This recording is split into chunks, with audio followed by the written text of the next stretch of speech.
The next speaker, Maulana Ataul Mujib Rashid, Imam of the Fadl Mosque in London, does not require introduction, and I do not intend to make any introduction other than that of the subject matter of this discourse, namely knowledge and practice.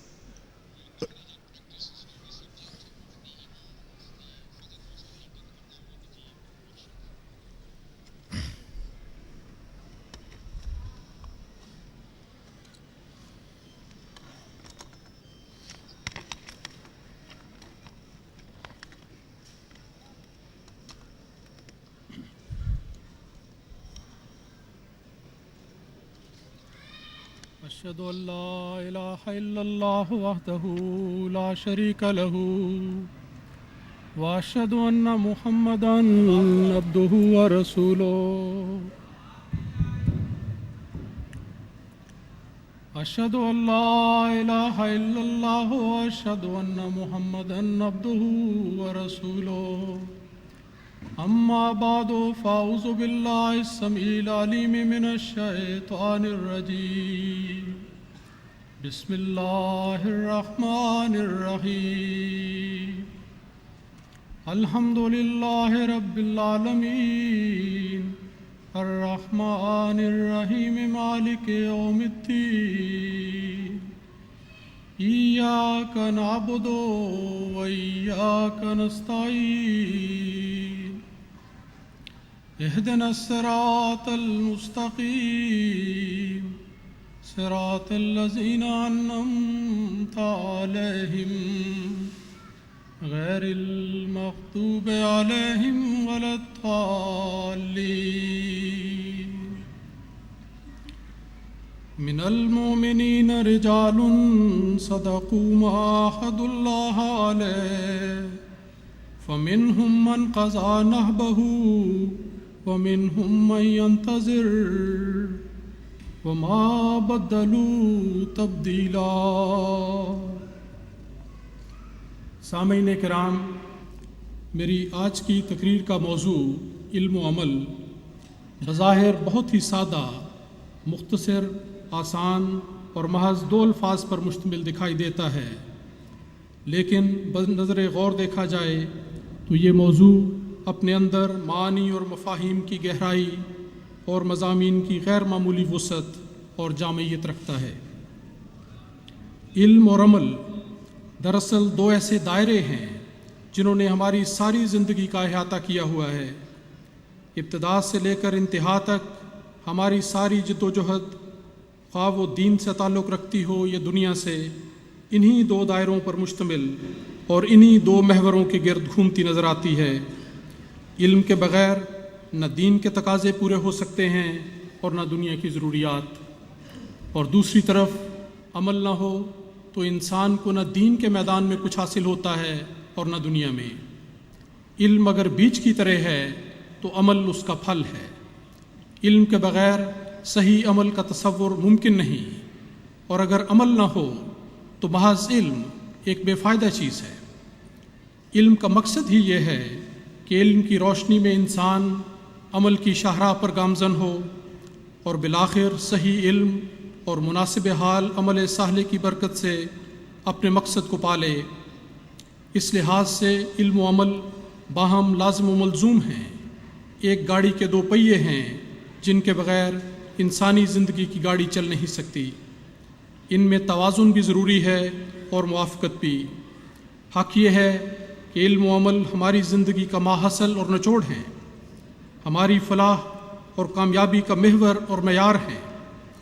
ہماری بقا اور ترقی کی ضمانت ان 2 الفاظ میں مضمر ہے۔ ہماری سرخروئی اور شادکامی کا راز ان 2 الفاظ میں پوشیدہ ہے۔ پورے وثوق سے کہا جا سکتا ہے کہ ایک احمدی مسلمان کی زندگی کا موٹو اور نصب العین علم و عمل کے 2 مختصر الفاظ میں صحیح طور پر بیان کیا جا سکتا ہے۔ لغوی لحاظ سے کسی چیز کی حقیقت معلوم کرنے کو علم کہتے ہیں۔ حضرت مسیح موعود علیہ الصلوۃ والسلام نے فرمایا ہے، قرآن کے عرف میں علم اس چیز کا نام ہے کہ جو قطعی اور یقینی ہو۔ نیز آپ نے فرمایا حقیقی علم وہ ہے جو اللہ تعالیٰ محض اپنے فضل سے عطا کرتا ہے، یہ علم اللہ تعالیٰ کی معرفت کا ذریعہ ہوتا ہے اور خشیت الہی پیدا ہوتی ہے، جیسا کہ قرآن مجید میں اللہ تعالیٰ فرماتا ہے انما یخشی اللہ من عبادہ العلماء۔ اگر علم سے اللہ تعالیٰ کی خشیت میں ترقی نہیں ہوتی تو یاد رکھو وہ علم ترقی معرفت کا ذریعہ نہیں۔ قرآن کریم کے مطالعے سے پتہ چلتا ہے کہ بنی نوع انسان کی تخلیق کے بعد انسان پر اللہ تعالیٰ کا سب سے بڑا احسان اور انعام علم کا عطا کیا جانا ہے، جس کے ذریعے وہ قوت بیان حاصل کرتا ہے۔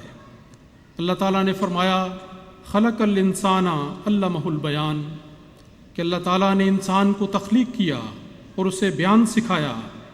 نیز فرمایا علم الانسان ما لم یعلم، کہ اللہ تعالیٰ نے انسان کو وہ کچھ سکھایا جو وہ نہیں جانتا تھا۔ احادیث نبویہ میں علم حاصل کرنے کی بڑی تاکید آئی ہے۔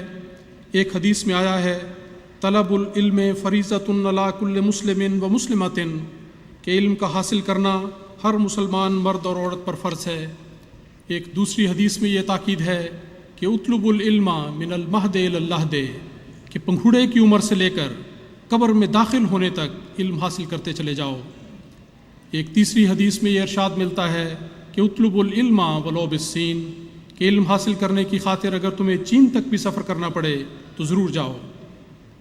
حدیث میں بنیادی طور پر علم کی دو قسمیں بیان ہوئی ہیں، علم الادیان اور علم الابدان۔ دینی علم کو ہر دوسرے علم پر فضیلت حاصل ہے، کیونکہ دینی علم کی برکت سے دنیا بھی سنور جاتی ہے اور آخرت بھی، جبکہ دنیاوی علوم کا دائرہ اثر صرف اس دنیا تک ہے۔ قرآن مجید نے اس حقیقت کو کھول کر بیان کیا ہے کہ وہ لوگ جو علم رکھتے ہیں اور وہ جو علم نہیں رکھتے ہرگز برابر نہیں۔ صاحب علم کی فضیلت ایک مسلم امر ہے۔ علم ایک طاقت ہے اور طاقت سے شجاعت پیدا ہوتی ہے۔ حقیقی علم سے انسان میں خاکساری پیدا ہوتی ہے، جو اس کے لیے درجات کی بلندی اور آخرت میں سرخروئی کا موجب ہوتی ہے۔ حضرت مسیح پاک علیہ الصلوۃ والسلام فرماتے ہیں علم و حکمت ایک خزانہ ہے جو تمام دولتوں سے اشرف ہے۔ دنیا کی تمام دولتوں کو فنا ہے، لیکن علم و حکمت کو فنا نہیں۔ علم حقیقی کا اصل منبع اور مبدا خدائے علام الغیوب کی ذات ہے۔ وہی علم کا سرچشمہ ہے، جو بھی پیتا ہے اسی چشمہ صافی سے پیتا ہے، اور در حقیقت عالم اور صاحب علم وہی ہے جو اپنے علم کو اپنا حاصل کردہ نہیں بلکہ اللہ تعالیٰ کی طرف سے عطا کردہ یقین کرتا ہے، اور اس محکم یقین کے ساتھ ہمیشہ اللہ تعالیٰ کے در پر پڑا رہتا ہے۔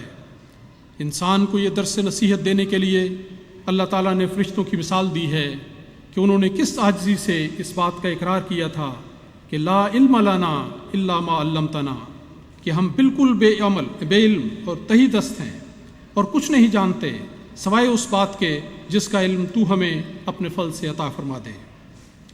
اس حقیقت کو جان لینے کے بعد کہ ہر علم اللہ تعالیٰ سے عطا ہوتا ہے، بلکہ یوں کہنا چاہیے کہ جو اس در سے عطا ہوتا ہے وہی حقیقی علم ہے، اس کا لازمی نتیجہ یہ نکلتا ہے اور ہمیشہ یہ نکلنا چاہیے کہ انسان ہمیشہ اسی در کا سوالی بنا رہے۔ دعائیں قبول کرنے والے اللہ تعالیٰ نے مومنوں پر کرم کرتے ہوئے خود اپنی جناب سے انہیں یہ عظیم دعا سکھا دی ہے، قل رب زدنی علما، کہ ہمیشہ اپنے رب سے یوں دعا گو رہو کہ خدایا تو مجھے اپنی جناب سے علم عطا فرما اور ہمیشہ مجھے علم کے میدان میں ترقی پر ترقی عطا فرماتا چلا جا۔ اسی مضمون کے تسلسل میں ہادی کامل حضرت محمد عربی صلی اللہ علیہ وسلم کی سکھلائی ہوئی دعا ہمیشہ یاد رکھنے والی ہے۔ اس دعا میں اقرار بھی ہے اور التجا بھی۔ آپ نے یہ دعا سکھائی، اللہم انفعنی بما علمتنی وعلمنی ما ینفعنی وزدنی علما، کہ اے میرے مولا جو علم تو نے مجھے عطا فرمایا ہے اس کو میرے لیے فائدہ مند بنا دے، اور ہر وہ بات مجھے سکھاتا چلا جا جو میرے لیے ہمیشہ فائدے کا موجب ہو، اور اے میرے خدا مجھے علم میں ہمیشہ ترقی عطا فرماتا رہے۔ حق یہ ہے کہ علم حقیقی وہی ہے جو نفع مند ہو، اور خدا کی بارگاہ میں مقبول عمل وہی ہے جو صالح ہو۔ یہ نقطۂ معرفت بتاتے ہوئے ہمارے پیارے آقا حضرت محمد مصطفیٰ صلی اللہ علیہ وسلم نے ہمیں ایک اور پیاری دعا سکھائی ہے، اللہم ارزقنی علما نافعا وعملا صالحا ترضاہ، کہ اے میرے اللہ مجھے ایسا علم عطا فرما جو میرے لیے فائدہ مند ہو، اور ایسے عمل کی توفیق دے جو نیک اور مناسب حال ہو، اور اس توازن اور حسن کے نتیجے میں مجھے اپنی رضا کی دولت سے مالا مال کر دے۔ سیدنا حضرت مسیح پاک علیہ السلام کو اللہ تعالیٰ نے اضافہ علم کے لیے الہاماً یہ دعا سکھائی، رب ارنی حقائق الاشیاء، کہ اے میرے رب مجھے اشیاء کے حقائق دکھلا۔ یہ دعا عظیم معارف پر مشتمل ہے اور ہمیشہ یاد رکھنے کے لائق ہے۔ علم حاصل کرنے کے بعد اس کو عمل کے سانچے میں ڈھالنا از بس لازم ہے، کیونکہ یہ عمل ہی ہے جو انسان کے خالص ایمان پر گواہ ہوتا ہے۔ ہماری یہ دنیا دارالعمل ہے اور آخرت روز جزا ہے۔ قرآن مجید نے محض عمل پر نہیں بلکہ علم اور ایمان کے بعد عمل صالح پر بہت زور دیا ہے، اور یہ اصطلاح قرآن مجید میں بار بار کثرت کے ساتھ بیان کی گئی ہے۔ حضرت مسیح موعود علیہ الصلوۃ والسلام نے عمل صالح کی جو جامع اور سادہ تعریف فرمائی ہے وہ یہ ہے، آپ فرماتے ہیں عمل صالح وہ ہے جو محض خدا تعالیٰ کے واسطے ہو۔ ذوقی بات ہے، لیکن اس بات میں ایک لطیف نقطہ پنہا نظر آتا ہے کہ علم اور عمل یہ دونوں الفاظ 3 مشترک حروف سے بنے ہوئے ہیں، گویا ان کا خمیر ایک ہی بنیاد سے اٹھایا گیا ہے۔ سیدنا حضرت مسیح موعود علیہ الصلوۃ والسلام نے علم و عمل کے موضوع پر اپنی متعدد کتب میں ذکر فرمایا ہے، بالخصوص اپنی معرکۃ الاراء کتاب اسلامی اصول کی فلسفی میں اس کے مختلف پہلوؤں پر خوب روشنی ڈالی ہے۔ 5ویں سوال کے جواب میں کہ علم اور معرفت کے ذرائع کیا ہیں، آپ نے علم کی 3 قسموں کا ذکر فرمایا ہے، علم الیقین، عین الیقین اور حق الیقین۔ اس پرمعارف بیان میں آپ نے علم اور عمل کے باہمی تعلق اور جوڑ کی وضاحت فرمائی ہے۔ آپ نے فرمایا محض اس علم میں کچھ شرف اور بزرگی نہیں جو صرف دماغ اور دل میں بھرا ہوا ہو، بلکہ حقیقت میں علم وہ ہے کہ دماغ سے اتر کر تمام اعضاء اس سے مؤدب اور رنگین ہو جائیں اور حافظے کی یادداشتیں عملی رنگ میں دکھائی دیں۔ سو علم کے مستحکم کرنے اور اس کے ترقی دینے کا یہ بڑا ذریعہ ہے کہ عملی طور پر اس کے نقوش اپنے اعضاء میں جما لیں۔ کوئی ادنا علم بھی عملی مزاولت کے بغیر اپنے کمال کو نہیں پہنچتا۔ اسی نقطۂ معرفت کی مزید وضاحت کرتے ہوئے آپ نے فرمایا کہ بابرکت علم وہی ہوتا ہے جو عمل کے مرتبے میں اپنی چمک دکھلاوے، اور منحوس علم وہ ہے، فرمایا اور منحوس علم وہ ہے جو صرف علم کی حد تک رہے، کبھی عمل تک نوبت نہ پہنچے۔ پھر آپ نے فرمایا کہ علم کا حق الیقین کے مرتبے تک پہنچنا اور کیا ہوتا ہے، یہی تو ہے کہ عملی طور پر ہر ایک گوشہ اس کا آزمایا جائے۔ چنانچہ اسلام میں ایسا ہی ہوا، جو کچھ خدا تعالیٰ نے قرآن کے ذریعے لوگوں کو سکھلایا، ان کو یہ موقع دیا کہ عملی طور پر اس تعلیم کو چمکائیں اور اس کے نور سے پر ہو جائیں۔ علم و عمل کے باہمی تعلق کے بارے میں حضرت خلیفۃ المسیح اول رضی اللہ تعالیٰ عنہ نے ایک لطیف نقطہ اپنی کتاب مرقات الیقین میں بیان فرمایا ہے۔ ایک بار آپ نے خواب میں نبی اکرم صلی اللہ علیہ وسلم کی زیارت کی۔ آپ نے حضور سے پوچھا کہ آپ نے حضرت ابو ہریرہ کو وہ کون سی بات بتائی تھی جس سے وہ آپ کی حدیثیں یاد رکھتے تھے۔ نبی پاک صلی اللہ علیہ وسلم نے وہ بات بتانے کے لیے اپنا منہ ان کے کان سے لگایا کہ اتنے میں خلیفہ نور الدین نے آپ کو جگا دیا کہ نماز کا وقت ہے۔ اس پر حضرت خلیفۃ المسیح اول رضی اللہ تعالیٰ عنہ لکھتے ہیں کہ اس خواب سے میری سمجھ میں آیا کہ حدیث پر عمل کرنا ہی دراصل حدیثوں کو یاد کرنے کا ذریعہ ہے۔ یہ ایک لطیف نقطہ ہے جو یاد رکھنے کے لائق ہے۔ اسلام میں تصدیق بالقلب کے بعد اقرار باللسان اور عمل بالجوارح پر بہت زور دیا گیا ہے۔ حقیقت یہ ہے کہ اسلام نام ہی عمل کا ہے۔ اسلام کا لفظی ترجمہ فرما برداری اور اطاعت کا ہے، اور یہ مضمون صرف زبانی اقرار سے نہیں بلکہ عمل سے ثابت ہوتا ہے۔ اسی لیے حضرت مسیح پاک علیہ الصلوۃ والسلام نے فرمایا، صرف زبان سے بیعت کا اقرار کرنا کچھ چیز نہیں جب تک دل کی عزیمت سے اس پر پورا عمل نہ ہو۔ جہاں تک اسلام لانے کے بعد عمل کے تقاضوں کا تعلق ہے، اس کا میدان بے انتہا وسیع ہے، اس قدر وسیع کہ انسان ساری زندگی بھی ان تقاضوں کو پورا کرنے کی کوشش کرتا رہے تو تب بھی بالآخر یہی کہا جاتا ہے کہ اس نے اپنی ذمہ داریوں کا حق ادا نہیں کیا، اور بالآخر یہی الفاظ زبان پر آئیں گے کہ جان دی دی ہوئی اسی کی تھی، حق تو یہ ہے کہ حق ادا نہ ہوا۔ اس صورتحال میں ہر مومن کے لیے ایک ہی راستہ ہے جس پر چلنا از بس لازم ہے، اور وہ راستہ ہے اپنے آپ کو کلیتاً ہمہ وقت اللہ تعالیٰ کے سپرد کرنے کا، اور ہر آن اس کی رضا کی راہوں کو ڈھونڈنے کا، اور ہر لمحے اپنے آپ کو راہ مولا میں فنا کر دینے کا۔ قرآن مجید میں اللہ تعالیٰ نے ہمیں یہ درس نصیحت دیا ہے جو ہمیشہ یاد رکھنا چاہیے۔ فرمایا وَلَا تَمُوتُنَّ إِلَّا وَأَنْتُمْ مُسْلِمُونَ، کوئی نہیں جانتا کہ کب موت کا بلاوا آ جائے، اس لیے سرخروئی اور کامیابی کا یہی وسیلہ ہے کہ زندگی کا ہر لمحہ اس حالت میں بسر کرو کہ تم اللہ تعالیٰ کے سچے فرمان بردار ہو۔ اس مقام کو حاصل کرنا مشکل تو ہے، لیکن یہی ایک ذریعہ ہے ہماری فلاح اور سرخروئی کی ضمانت کا۔ حضرت مسیح موعود علیہ الصلوۃ والسلام نے اپنی زندگی بخش تحریرات میں اس مضمون کو مختلف پیراؤں میں بیان فرمایا۔ ایک حوالہ پیش کرتا ہوں۔ آپ نے فرمایا چاہیے کہ ہر ایک صبح تمہارے لیے گواہی دے کہ تم نے تقویٰ سے رات بسر کی، اور ہر ایک شام تمہارے لیے گواہی دے کہ تم نے ڈرتے ڈرتے دن بسر کیا۔ خدا کو پانے کی راہیں بے شمار ہیں اور انسانی طاقتیں محدود۔ اس صورت میں حضرت مسیح پاک علیہ السلام کی ایک نصیحت خاص طور پر یاد رکھنے اور حرز جان بنانے کی ضرورت ہے۔ آپ نے فرمایا غور سے ان الفاظ کو سنیں۔ آپ فرماتے ہیں ہر ایک راہ نیکی کی اختیار کرو، نہ معلوم کس راہ سے تم قبول کیے جاؤ۔ حضرات، علم و عمل کے اس ذکر کے بعد آئیے اب ان مقدس انسانوں کی زندگیوں پر ایک نظر کریں جنہوں نے حقیقی علم حاصل کیا اور حسن عمل اور اعمال صالحہ کی توفیق پائی، اور ہمیشہ کے لیے علم و عمل کی حسین مثال بن گئے۔ ہاں، وہ مقدس لوگ جنہوں نے اپنے آپ کو راہ مولا میں کلیتاً گم کر دیا، جنہوں نے دین کو دنیا پر مقدم کر دیا، جنہوں نے مرضی مولا پر اپنے آپ کو قربان کر دیا۔ اس میدان میں سرخیل ہمارے محبوب آقا و مولا حضرت محمد مصطفیٰ صلی اللہ علیہ وسلم ہیں، جن کی زندگی قرآن مجید کی زندہ تفسیر تھی اور جن کو ساری انسانیت کے لیے اسوہ حسنہ قرار دیا گیا۔ پھر آپ کے روحانی فرزند جلیل سیدنا حضرت مسیح موعود علیہ السلام جو سب سے بڑے عاشق رسول تھے، قرون اولیٰ کے صحابہ کرام، اور پھر اس دور آخرین کے صحابہ کرام جو آسمان روحانیت کے روشن ستارے ہیں، ان سب کے واقعات سے ہمیں یہ سبق ملتا ہے کہ علم و عمل کے آداب اور قرینے کیا ہیں، اور کس کس طرح اللہ تعالیٰ کی رضامندی اور خوشنودی کے شیریں ثمرات حاصل کیے جا سکتے ہیں۔ آئیے اپنے نفسوں کا محاسبہ کرتے ہوئے ایمان افروز واقعات کی اس حسین وادی میں سے گزرتے ہیں۔ اپنے خالق و مالک کو پہچاننا اور اس کی محبت کو دل میں بسا لینا اور اس کی عبادت کا حق ادا کرنا اسلام کی بنیادی تعلیم ہے۔ اسی غرض سے اللہ تعالیٰ نے انسان کو پیدا کیا۔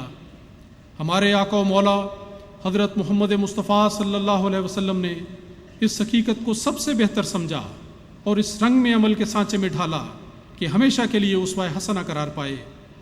آپ ہر وقت خدا کے ذکر کرتے، ہر لمحے اس کی یاد میں مصروف رہتے، ہر آن روبہ خدا رہتے۔ خدا کی محبت میں فنائیت کا یہ عالم تھا کہ آپ کے دشمن بھی یہ اقرار کرتے تھے کہ عاشق محمد ربہ، کہ محمد تو اپنے رب کا عاشق ہے۔ اللہ کی عبادت آپ کی روح کی غذا تھی۔ فرمایا قرۃ عینی فی الصلاۃ، کہ دنیا میں اور چیزیں بھی مجھے پیاری ہیں، لیکن میری آنکھوں کی ٹھنڈک اور میری جان کی راحت اپنے رب کی عبادت میں ہے۔ آپ کو نماز میں ایسا لطف اور سرور آتا کہ آپ گھنٹوں عبادت میں کھڑے رہتے، حتیٰ کہ آپ کے پاؤں لمبے قیام کی وجہ سے سوج جاتے۔ حضرت عائشہ صدیقہ رضی اللہ تعالیٰ عنہ بیان کرتی ہیں کہ ایک دفعہ میں نے ایسے ہی ایک موقع پر عرض کیا کہ یا رسول اللہ، آپ تو اللہ تعالیٰ کے پہلے ہی بہت مقرب ہیں، اور اللہ تعالیٰ نے آپ کو ہر انعام سے نوازا اور ہر برکت کا وعدہ دیا ہے، پھر آپ اپنے آپ کو اس قدر مشقت میں کیوں ڈالتے ہیں؟ آپ نے فرمایا اے عائشہ، افلا اکون عبدا شکورا، کہ کیا میرا یہ فرض نہیں بنتا کہ میں اللہ تعالیٰ کا شکر گزار بندہ بن کر اپنے اس محسن خدا کے در پر اسی طرح ہمیشہ جھکا رہوں۔ حضرت مسیح موعود علیہ السلام کے زمانے میں کی نماز میں استغراق کا یہ عالم تھا کہ دنیا و مافیہا سے بالکل بے نیاز ہو کر نماز ادا فرماتے ہیں۔ بٹالے ایک مقدمے کی پیروی کے لیے گئے، اتنے میں نماز کا وقت ہو گیا۔ آپ نے خدا کے دربار میں حاضری کو مقدم جانا اور نماز پڑھنے لگ گئے۔ اس عرصے میں آپ کی باری آئی۔ فریق مخالف نے یک طرفہ کارروائی سے فائدہ اٹھانا چاہا، لیکن آپ برابر نماز میں مصروف رہے۔ نماز کے بعد عدالت میں حاضر ہوئے تو حاکم نے آپ کو بتایا کہ میں نے تو پہلے ہی آپ کے حق میں فیصلہ کر دیا ہے۔ حضرت معاذ بن جبل رضی اللہ تعالیٰ عنہ کو جوانی کے زمانے میں رسول پاک صلی اللہ علیہ وسلم نے خاص طور پر یہ دعا سکھائی تھی کہ خدایا مجھے حسن عبادت کی توفیق عطا فرما۔ چنانچہ معاذ نے اس نصیحت اور دعا کو بڑی وفا کے ساتھ عمل کے سانچے میں ڈھالا اور خوب عبادت کے حق ادا کیے۔ ذکر آتا ہے کہ راتوں کو اٹھ کر نماز تہجد میں بڑے ہی پیار سے یوں مناجات کیا کرتے تھے کہ اے میرے اللہ، لوگوں کی آنکھیں سو چکی ہیں، ستارے ڈوب گئے ہیں، جبکہ تو زندہ اور ہمیشہ قائم رہنے والی ہستی ہے۔ اے خدا، میری جنت کی طلب سست ہے اور میں آگ سے دور بھاگنے میں بہت کمزور ہوں۔ اے میرے مولا، اپنے پاس سے میرے لیے ایسی ہدایت محفوظ رکھ جو مجھے قیامت کے دن لوٹا دینا، یقیناً تو وعدے کے خلاف نہیں کرتا۔ ایک بار بیمار ہوئے تو ان الفاظ میں دعا کی کہ اے اللہ، مجھے تو بس تیرا ہی غم ہے، تیری عزت کی قسم، تو جانتا ہے کہ مجھے تجھ سے محبت ہے۔ اتنا کہا اور آپ پر غشی طاری ہو گئی۔ ہوش آئی تو پھر یہی کلمات آپ کی زبان پر جاری تھے۔ عبادت اور تقوی شعاری کے ضمن میں مجھے حضرت مسیح موعود علیہ الصلوۃ والسلام کے ایک بزرگ صحابی حضرت مولانا غلام رسول صاحب راجے کی رضی اللہ تعالیٰ عنہ کا ایک بہت ہی ایمان افروز واقعہ یاد آیا۔ آپ بیان فرماتے ہیں کہ ایک دفعہ ایک دوست کسی کام سے مجھے اپنے گاؤں لے گئے۔ اس کے اصرار پر رات اس کے ہاں قیام کیا۔ اتفاقاً اس دوست کو کسی ضروری کام کے لیے رات گھر سے باہر جانا پڑا۔ جاتے ہوئے اس نے گھر میں میری مہمانداری کے متعلق مناسب تلقین کر دی۔ اس کے جانے کے بعد اس کی بیوی نے، جو خوبصورت اور نوجوان تھی، مجھے آواز دی کہ میں آپ کا جسم دبانے کے لیے اندر آنے کی اجازت چاہتی ہوں۔ حضرت مولانا غلام رسول صاحب راجے کی فرماتے ہیں کہ میں نے کہا کہ غیر محرم مرد کو ہاتھ لگانا سخت گناہ ہے، اس لیے آپ اپنے کمرے میں ہی رہیں، میرے پاس آنے کی ہرگز جرت نہ کریں۔ اس عورت نے اپنی غلطی پر اصرار کیا۔ فرماتے ہیں میں نے پھر وہی جواب دیا، لیکن اس کے بعد فرمایا کہ جب میں نے محسوس کیا کہ یہ عورت اپنے بد ارادے سے باز نہیں آئے گی تو میں نے وضو کر کے مصلی بچھا لیا اور نماز پڑھنی شروع کر دی۔ نماز کے رکوع و سجود کو اتنا لمبا کیا کہ ساری رات نماز میں گزار دی اور اسی حالت میں صبح ہو گئی۔ نماز فجر پڑھتے ہی مصلی پر مجھے اتنی نیند آئی کہ میں وہیں پر سو گیا، اور فرماتے ہیں کہ خواب میں دیکھا کہ میرا منہ 14ویں رات کے چاند کی طرح روشن ہے، اور ایک فرشتے نے بتایا کہ یہ تمام فضل تیرے اس مجاہدہ نفس اور خشیت اللہ کی وجہ سے ہوا ہے، اور اس وجہ سے کہ آج رات تو نے تقوی شعاری سے گزار دی ہے۔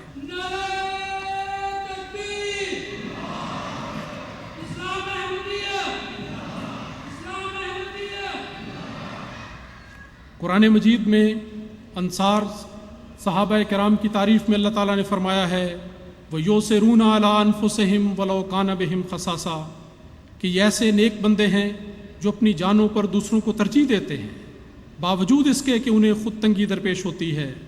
ایثار کی یہ خوبی اسلامی اخلاق فاضلہ میں سے ہے۔ آن حضرت صلی اللہ علیہ وسلم کے پاس ایک فاقہ زدہ شخص آیا۔ اتفاق سے آپ کے گھر میں اس روز پانی کے سوا اور کچھ نہ تھا۔ آپ نے صحابہ سے کہا کہ کون ہے جو آج اس مہمان کی مہمانی کا حق ادا کرے؟ حضرت ابو طلحہ نے اس مہمان کو اپنے ساتھ لیا اور اپنے گھر لے گئے، لیکن اتفاق ایسا تھا کہ ان کے گھر میں بھی بچوں کے کھانے کے علاوہ اور کچھ موجود نہ تھا۔ دونوں میاں بیوی نے بچوں کو بھوکا سلا دیا اور ان کا کھانا مہمان کے آگے رکھ دیا اور کسی بہانے سے چراغ بجھا دیا۔ مہمان نے خوب سیر ہو کر کھانا کھایا اور دونوں میاں بیوی نے بھوکے پیاسے ساری رات بسر کی اور مہمان کو اس بات کا احساس تک نہ ہونے دیا۔ کتنا پیارا ایثار تھا حضرت طلحہ اور ان کی بیوی کا کہ صبح کو رسول پاک صلی اللہ علیہ وسلم نے انہیں بشارت دی کہ عرش پر خدا بھی تمہارے اس فعل سے بہت خوش ہوا۔ ایک جنگ میں 3 صحابہ سخت زخمی ہو گئے، پیاس کی شدت سے جاں بلب تھے۔ ایک سپاہی کو صحابی کو پانی پیش کیا گیا تو اس کی نظر دوسرے پیاسے پر پڑی، فرمایا پہلے اسے دو۔ دوسرا پانی پینے لگا تو تیسرے پر نظر پڑی کہ وہ پیاس سے بے تاب ہے، اس نے کہا پہلے تیسرے کو پانی پلاؤ، پانی پلانے والا اس تیسرے کے پاس آیا تو اس وقت تک وہ شہید ہو چکا تھا۔ جلدی میں دوسرے کی طرف لوٹا تو وہ بھی دنیا سے رخصت ہو چکا تھا۔ پہلے کی طرف جلدی سے پلٹا تو دیکھا کہ وہ بھی جام شہادت نوش کر چکا ہے۔ ایسا ایثار دنیا کی تاریخ میں یقیناً بے مثال ہے کہ ہر ایک دوسرے کو اپنی ذات پر مقدم رکھتا ہے اور تینوں ہی یکے بعد دیگرے اپنی جانیں نچھاور کر دیتے ہیں۔ اور اب سنیے حضرت مسیح موعود علیہ الصلوۃ والسلام کے ایک تربیت یافتہ اور بے لوث خدمت گزار حضرت حافظ معین الدین صاحب کا ایک دلگداز واقعہ۔ ان کا واقعہ سنتے ہوئے ہمیں اپنے آپ سے یہ سوال بھی کرنا چاہیے کہ ہم ان کی جگہ ہوتے تو کیا ہم بھی ایسا ہی کرتے۔ وہ بیان کرتے ہیں کہ ایک بار جب حضرت مسیح پاک علیہ السلام جلندھر تشریف لے گئے تو مجھے حکم دیا کہ تم ہمارے مکان میں رہنا۔ خرچ کے لیے ایک چونی مجھے دے گئے اور ساتھ ہی فرمایا کہ اگر کچھ قرض کسی سے لوگے تو میں آ کر ادا کر دوں گا۔ وہ بیان کرتے ہیں کہ میں کبھی ننگل میں جا کر روٹی کھا لیتا اور کبھی درختوں کے پتے کھا کر دن گزار دیتا۔ ایک روز ایسا ہوا کہ ہوشیارپور سے ایک مہمان آ گیا۔ میں نے اس کو کہیں سے روٹی لا کر کھلائی۔ صبح کے وقت اپنے ہمسایہ گھروں سے آٹا مانگ کر اور ایک دوسرے گھر سے روٹی پکوا کر اس کو کھلائی اور اسی طرح شام کو بھی اس کے لیے کھانا کھلایا۔ تیسرے روز بھی وہ یہیں رہا، حالانکہ حضرت صاحب یہاں نہیں تھے۔ میں اس کو لے کر قریبی گاؤں گیا اور اس کو ایک دکان پر بٹھا کر گھر گھر جا کر لوگوں سے دانے مانگے۔ جب 1 سیر کے قریب دانے ہو گئے تو کسی کے گھر جا کر چکی سے انہیں پیسا اور آٹا لے کر اس کے ساتھ قادیان آیا اور روٹی پکوا کر اس کو کھلائی۔ چوتھے روز وہ مسافر چلا گیا۔ کسی نے بعد میں حافظ معین الدین صاحب سے پوچھا کہ آپ نے یہ گداگری کیوں کی؟ تو اس کے بعد ان کا جواب سننے والا ہے۔ وہ فرماتے ہیں کہ میں نے اپنے واسطے تو گداگری نہیں کی، مگر مہمان کو روٹی کھلانا تو ضروری تھی۔ انفاق فی سبیل اللہ کے واقعات سے تاریخ اسلام بھری پڑی ہے۔ صحابہ کرام نے اس اسلامی تعلیم پر جس طرح دل و جان سے عمل کیا وہ تاریخ عالم میں بے مثل ہے۔ حضرت عمر رضی اللہ تعالیٰ عنہ نے ایک غزوے کے موقع پر نصف مال پیش کر دیا اور سوچا کہ میں اس میدان میں سب سے سبقت لے گیا ہوں۔ تھوڑی دیر میں حضرت ابو بکر صدیق رضی اللہ تعالیٰ عنہ آئے اور اپنا سارا مال پیارے آقا صلی اللہ علیہ وسلم کے قدموں میں ڈھیر کر دیا۔ مسابقت کی یہ دل فریب ادائیں ان فدائیوں نے کہاں سے سیکھی؟ ان کے معلم، ہمارے معلم اور کل جہان کے معلم اور ساری دنیا کے لیے اسوہ حسنہ ہمارے آقا و مولا حضرت محمد مصطفیٰ صلی اللہ علیہ وسلم ہیں، جو اخلاق فاضلہ کے ہر میدان میں ہمیشہ سب سے آگے اور سب کے لیے بہترین نمونہ تھے۔ حضرت محمد مصطفیٰ، حضرت محمد مصطفیٰ۔ اس دور آخرین میں حضرت مسیح موعود علیہ الصلوۃ والسلام نے اسی دبستان محمد سے یہ اخلاق سیکھے اور ان پر ایسا عمل کر کے دکھایا کہ آپ کے در پر دھونی رما کر بیٹھنے والوں میں بھی یہی اخلاق فاضلہ جگمگاتے نظر آتے ہیں۔ بالکل ابتدائی زمانے کی بات ہے، حضرت مسیح پاک علیہ السلام کو ایک اشتہار شائع کرنے کے لیے 60 روپے کی ضرورت تھی۔ آپ نے حضرت منشی ظفر احمد صاحب کپورتھلوی سے فرمایا کہ ضرورت فوری ہے، کیا یہ ممکن ہے کہ آپ کی جماعت اس ضرورت کو پورا کر سکے؟ حضرت منشی صاحب نے حامی بھر لی اور تھوڑی دیر میں مطلوبہ رقم لا کر حضور کی خدمت پہ پیش کر دی۔ چند روز بعد حضرت منشی اروڑے خان صاحب ملنے آئے اور حضور نے لدھیانہ جماعت کا شکریہ ادا کیا کہ آپ لوگوں نے بہت پر وقت مدد کی۔ اس پر یہ راز کھلا کہ منشی ظفر احمد صاحب نے تو جماعت کے کسی دوست سے اس کا ذکر تک نہیں کیا، صرف اپنی بیوی کا زیور بیچ کر فوری طور پر جماعتی ضرورت پوری کر دی تھی۔ کتنی جانساری اور کتنی خاکساری اور کتنی بے نفسی ہے اس ایک واقعے میں۔ حضرت ابو بکر اور حضرت عمر کے واقعے سے مجھے دور آخرین کے حضرت میاں شادی خان صاحب رضی اللہ تعالیٰ عنہ کی یاد آئی۔ سیالکوٹ کے لکڑی فروش بہت متوکل انسان تھے، تنگ دست تھے لیکن دل کے بادشاہ۔ ان کے بارے میں مسیح پاک علیہ السلام نے فرمایا کہ انہوں نے در حقیقت وہ کام کیا جو حضرت ابو بکر رضی اللہ عنہ نے کیا تھا۔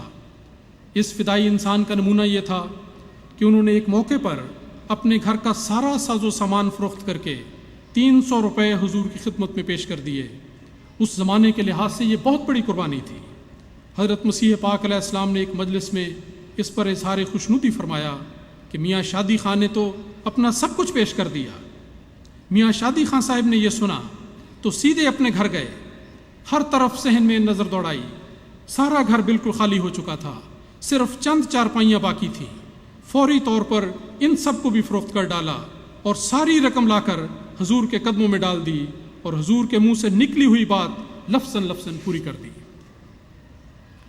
انفاق فی سبیل اللہ کی توفیق کسی انسان کو تبھی ملتی ہے جب اس کو توکل اللہ کی نعمت نصیب ہوئی ہو۔ اس تعلق میں حضرت صوفی احمد جان صاحب لدھیانوی کا ایک خوبصورت نمونہ یاد رکھنے کے لائق ہے۔ آپ کے صاحبزادے حضرت صاحبزادہ پیر افتخار احمد صاحب بیان کرتے ہیں کہ ایک بار ایسا ہوا کہ ہمارے گھر میں خرچ نہ تھا۔ میرے والد صاحب نے میری والدہ سے پوچھا آٹا ہے؟ کہا نہیں۔ مال ہے؟ جواب نفی میں ملا۔ ایندھن ہے؟ وہی جواب تھا۔ اس پر آپ نے جیب میں ہاتھ ڈالا، صرف 2 روپے تھے۔ فرمانے لگے اس میں تو اتنی چیزیں پوری نہیں ہو سکتی۔ اچھا میں ان 2 روپوں سے تجارت کرتا ہوں۔ وہ 2 روپے کسی غریب کو دے کر خود نماز پڑھنے مسجد چلے گئے۔ راستے میں اللہ تعالیٰ نے 10 روپے بھیج دیے اور واپس آ کر انہوں نے اپنی اہلیہ سے فرمایا لو میں تجارت کر آیا ہوں، اب سب چیزیں منگوا لو، اللہ کی راہ میں مال دینے سے گھٹتا نہیں بڑھتا ہے۔ حضرات، بنی نوع انسان کی ہمدردی اور غمخواری اسلام کی ایک بنیادی تعلیم ہے۔ دوسروں کے آرام کا خیال رکھنا اور ان کی خاطر خود تکلیف اٹھانا بہت ہی عمدہ خلق ہے۔ یہ میدان بہت وسیع ہے اور اس خلق کو اپنی زندگیوں میں جاری کرنے کے بے شمار انداز ہیں۔ ایک تو مثالیں عرض کرتا ہوں، ذرا دیکھیں کہ یہ مثالیں ہم سب کے لیے دعوت عمل کا کتنا زوردار پیغام اپنے اندر رکھتی ہیں۔ حضرت عمر بن الخطاب رضی اللہ عنہ کو جب اللہ تعالیٰ نے خلیفہ مقرر فرمایا تو آپ کو دوسروں کے آرام اور ضروریات کا اتنا خیال رہتا کہ آپ راتوں کو عموماً گشت کیا کرتے اور براہ راست سے معلوم کرتے کہ لوگ کس حالت میں زندگی گزار رہے ہیں۔ ایک رات یہ نظارہ دیکھا کہ ایک عورت کھانا پکا رہی ہے اور بچے اس کے پاس بھوک کی شدت سے چلا رہے ہیں۔ پوچھا کہ بچوں کو کھانا کیوں نہیں کھلاتی؟ تو وہ کہنے لگی کہ اس ہنڈیا میں کھانا نہیں، پتھر ڈالے ہوئے ہیں اور بھوکے بچوں کو بہلانے کی کوشش کر رہی ہوں۔ حضرت عمر پر یہ دیکھ کر کپکپی طاری ہو گئی۔ بڑھیا اور بچوں کی حالت دیکھ کر اپنی ذمہ داری کے حوالے سے ندامت میں ڈوب گئے۔ فوراً واپس آئے اور بیت المال سے کھانے کے سامان کی بوری تیار کی۔ غلام سے کہا کہ اسے اٹھا کر میری کمر پر رکھ دو۔ غلام کہنے لگا امیر المومنین آپ کیوں اٹھاتے ہیں؟ میں اس خدمت کے لیے حاضر ہوں۔ فرمایا دنیا میں تو تم میرا یہ بوجھ اٹھا سکتے ہو، لیکن قیامت کے روز تم میرا کوئی بوجھ نہیں اٹھا سکو گے۔ امیر المومنین نے بوری اپنی کمر پر اٹھائی، بڑھیا کے گھر لائے، کھانا تیار ہوا، بچوں نے کھایا اور بڑے مزے کی نیند سوئے۔ اس پر بڑھیا نے خوش ہو کر کہا خدا آپ کو جزا دے، امیر المومنین بننے کے اہل تو آپ ہیں نہ کہ عمر۔ حضرت عمر کی عظمت کردار دیکھیے اور خاموش خدمت کا حسین انداز دیکھیے کہ بڑھیا کو ندامت سے بچانے کے لیے آپ نے بڑھیا پر یہ راز بھی نہ کھولا کہ وہ عمر تو میں ہی ہوں۔ حضرت مسیح موعود علیہ السلام کے زمانے کی بات ہے، ایک دفعہ بہت رات گئے ایک مہمان آ گیا۔ اس وقت گھر میں کوئی چارپائی خالی نہ تھی، سب سو رہے تھے۔ حضور نے مہمان سے کہا کہ ذرا ٹھہریں، میں ابھی انتظام کرتا ہوں۔ آپ یہ فرما کر اپنے گھر کے اندر تشریف لے گئے اور پھر دیر تک باہر تشریف نہ لائے۔ مہمان نے سوچا کہ شاید آپ بھول گئے ہیں یا اس وقت چارپائی کا کوئی انتظام نہیں ہو سکا اس لیے آپ واپس نہیں آئے، لیکن اتنے میں اس نے ایک نظارہ دیکھا اور حیرت کی تصویر بن گیا۔ ڈیوڑی میں سے گھر کے اندر جھانک کر دیکھا کہ اندر صحن میں ایک صاحب جلدی جلدی چارپائی بن رہے ہیں اور حضرت مسیح موعود علیہ السلام خود اپنے دستے مبارک میں مٹی کا ایک دیا پکڑے اس کے پاس کھڑے ہیں۔ تھوڑی دیر میں چارپائی تیار ہوئی تو وہ اس مہمان کو پیش کر دی گئی۔ یہ نظارہ دیکھ کر مہمان کی عجیب حالت تھی، عرق ندامت میں غرق کہ میں نے آدھی رات کو بے وقت آ کر حضور علیہ السلام کو اس قدر تکلیف دی۔ ادھر حضرت مسیح پاک علیہ السلام کا خلق دیکھیے کہ آپ بار بار اس مہمان سے معذرت خواہ ہیں کہ معاف کرنا، چارپائی لانے میں بہت دیر ہو گئی۔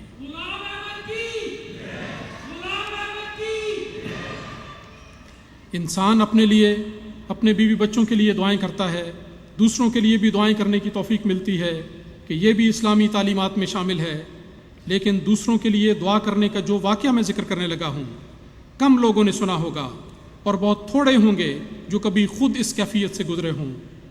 حضرت خلیفۃ المسیح اول رضی اللہ تعالیٰ عنہ کے زمانے کا واقعہ ہے۔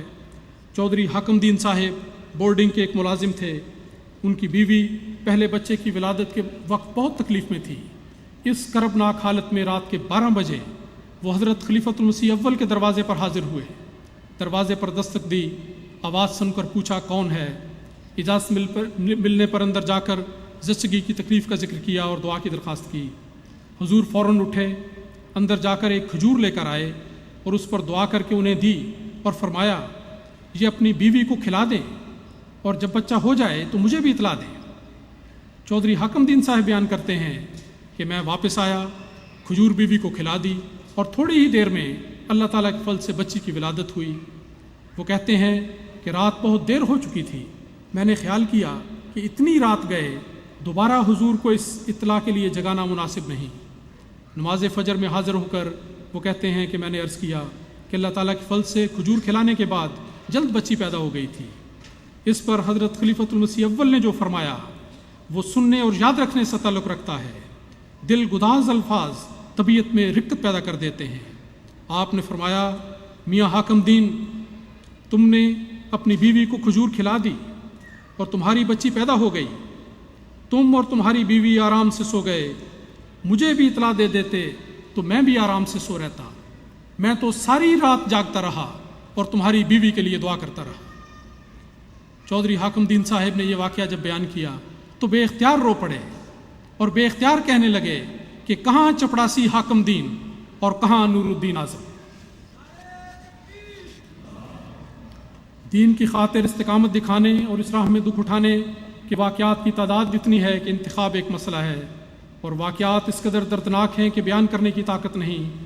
حضرت بلال کا ظالم آقا آپ کو چلچلاتی دھوپ میں گرم ریت پر لٹا دیتا اور سینے پر بھاری گرم پتھر رکھ دیتا کہ آپ حرکت بھی نہ کر سکیں، لیکن آفرین ہے سیدنا بلال کی استقامت پر کہ اس حالت میں بھی احد احد کے الفاظ کہتے ہوئے توحید کا اقرار کرتے چلے جاتے۔ حضرت خباب بن ارت کو دہکتے ہوئے انگاروں پر لٹایا جاتا، ظالم آقا ان کے سینے پر سوار ہو جاتا اور یہ عذاب اس وقت جا کر ختم ہوتا جب جسم کی رطوبت نکل کر آگ کو سرد کر دیتی۔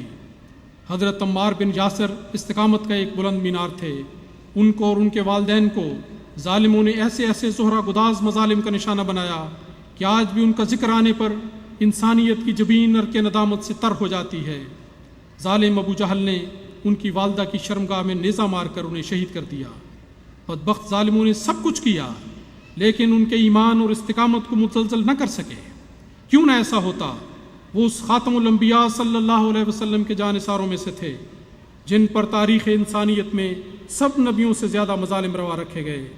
جس طرح اس کوہ صبر و استقامت کے سامنے ظلم کی ہر چوٹی سرنگوں ہوتی رہی، اسی طرح اس کے جانثاروں نے اپنے عمل سے ثابت کر دکھایا کہ وہ بھی صبر و استقامت کی اس بادشاہ کے نقش قدم پر چلنے والے ہیں۔ حضرات، حضرت مسیح موعود علیہ الصلوۃ والسلام کے ایک عاشق صادق حضرت مولانا برہان الدین صاحب جلمی کا نے جس شان سے راہ خدا میں دکھ اٹھائے اور استقامت کا علم بلند رکھا، اس کی بھی ایک نرالی شان ہے۔ حضرت مسیح پاک علیہ السلام ایک دفعہ ایک گلی سے گزر رہے تھے، حضرت مولوی صاحب بھی آپ کے پیچھے پیچھے چل رہے تھے کہ اچانک اس گلی کی ایک بڑھیا کی آتش غیظ و غضب بھڑک اٹھی اور اس نے غصے سے بے قابو ہو کر گھر کی گندگی اٹھا کر حضور علیہ السلام پر پھینک دی۔ گندگی حضور پر تو نہ گری لیکن حضرت مولوی برہان الدین صاحب کے سر پر پڑی۔ ناک پر انسان کے ایک مکھی بیٹھ جائے تو انسان غصے سے بے قابو ہو جاتا ہے۔ یہاں گندگی کا ایک ڈھیر تھا جو آپ پر گرا دیا گیا، لیکن یہ سب کچھ خدا کی راہ میں تھا، اور صرف اس وجہ سے یہ سلوک آپ سے ہوا کہ آپ نے خدا کے فرستادہ حضرت امام مہدی علیہ السلام کو مانا تھا۔ آپ نے اس بظاہر ذلت کو اپنے لیے ایک سعادت جانا اور عجیب و رفتگی اور مستی کے انداز میں اوپر نظر اٹھا کر اس بڑھیا کی طرف دیکھا اور پنجابی میں کہا، پاؤ مائیے ہور پا۔ ایک اور موقع پر مخالفین نے آپ کو پکڑ کر بہت مارا اور بالآخر زمین پر گرا کر آپ کی چھاتی پر سوار ہو گئے اور آپ کے منہ میں گندگی بھرنا شروع کر دی۔ ذرا اس سفاکی اور ظلم کا تصور کیجئے اور دیکھیں کہ اس حالت میں اس عاشق صادق کا رد عمل کیا تھا۔ اپنے آپ کو مخاطب کرتے ہوئے کہا، او برہانیاں اے نعمتاں پھر کتھوں۔ صبر و استقلال کی یہ چٹانیں، عزم و استقلال کے یہ پہاڑ قامت وجود اللہ تعالیٰ نے احمدیت کو عطا فرمائے، جنہوں نے اپنے عمل سے ثابت کر دیا کہ وہ اپنے عہد بیعت میں سچے اور ثابت قدم ہیں۔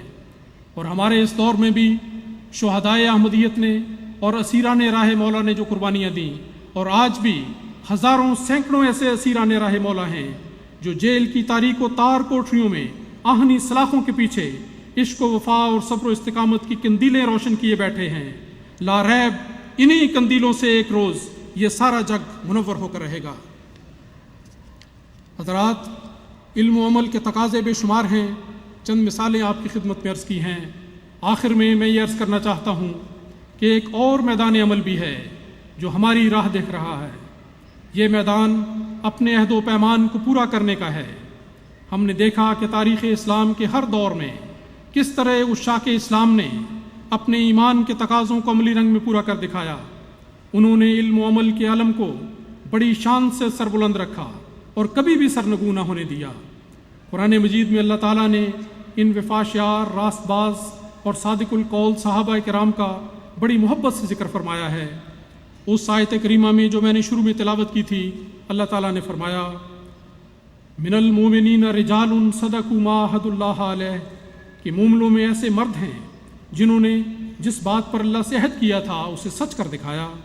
ومنہم من قضا نحبہ، پس ان میں سے وہ بھی ہے جس نے اپنی منت اور اپنے وعدے کو عملاً پورا کر دکھایا۔ ومنہم من ینتظر، اور ان میں سے کچھ وہ بھی ہیں جو وفا کے ساتھ ابھی انتظار کر رہے ہیں۔ وما بدلوا تبدیلا، اور وہ ایسے ہیں کہ انہوں نے ہرگز اپنے طرز عمل میں کوئی تبدیلی نہیں کی۔ ہاں، وہ اس وقت کے منتظر ہیں کہ کب موقع ملے اور وہ اپنے وعدوں کو پورے اخلاص کے ساتھ پورا کر سکیں۔ میرے بزرگوں، میرے بھائیوں، میری بہنوں اور میرے عزیزوں، یاد رہے کہ ہم نے بھی اپنے مولا سے کچھ عہد و پیمان کیے ہیں۔ ہم نے بھی امام وقت کے مقدس ہاتھ میں ہاتھ دے کر وفا کی کچھ قسمیں کھائی ہیں۔ عہد بیت کو بار بار صمیم قلب سے دہرایا ہے۔ یاد رکھو کہ آج ان قسموں کو پورا کرنے کا وقت آ گیا ہے۔ اپنے وعدوں کو سچ کر دکھانے کا وقت آ گیا ہے۔ خدا تعالیٰ نے ہمیں علم کے بے پناہ خزانوں سے نوازا۔ قرآن کریم کا بحر عظیم ہمیں عطا ہوا۔ احادیث کا انمول خزانہ ہمیں نصیب ہوا۔